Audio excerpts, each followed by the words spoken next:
আসসালামু আলাইকুম। সবাই কেমন আছেন? আশা করি সবাই ভালোই আছেন। আমরাও আপনাদের দোয়া এবং আল্লাহর রহমতে অনেক ভালো আছি। তো দেখেন কি সুন্দর ধান হইছে।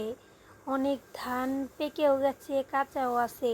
তো আমি আপনাদেরকে শুধু এই ধান না, আমি আরেকটা জিনিস আপনাদেরকে দেখাবো। তার জন্য আমি একটু সামনে হেঁটে যাচ্ছি। তার কারণ আমি অনেক দূরে হেঁটে চলে এসেছি। তারপরে চিন্তা করলাম যে না, আমি একা কেন দেখবো, আপনাদেরকেও একটু দেখাই। তো রাফসান হচ্ছে আমার কোলে, ও ঘুমাই গেছে, এর জন্য ওকে আর দেখাইতে পারলাম না আপনাদের মাঝে। তো আমার এই ভিডিওতে যদি কোনো ভুল হয়ে থাকে তাহলে ক্ষমা দৃষ্টিতে দেখবেন, কারণ ভুল তো মানুষ মাত্রই হয়, ভুল হয় না গরু ছাগলের, শয়তানের।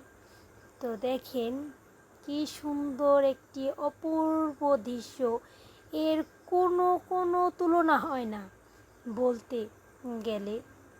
তার কারণ আমি মনে করেন শুধুমাত্রই এতটুক ভিডিও ওর জন্যই কিন্তু এত দূরে আসছি হাইটে। আমি অনেক দূরে চলে গেছিলাম, পরে চিন্তা করলাম যে না, আপনাদেরকেও একটু দেখাই, কারণ আমি একা দেখলে তো আর হবে না, আপনাদেরকেও একটু দেখাই। তো আমি এখন বাসায় চলে যাব।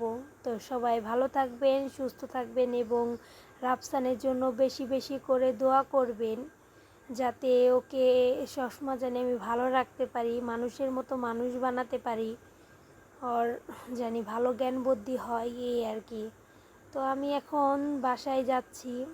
তো দেখেন তারপরেও ধানগুলা কত সুন্দর, মানে এক সাইডে কাঁচা আর এক সাইডে পাকা, মানে কাঁচা পাকা সব মিলে মানে দেখতে খুব সুন্দরই লাগে।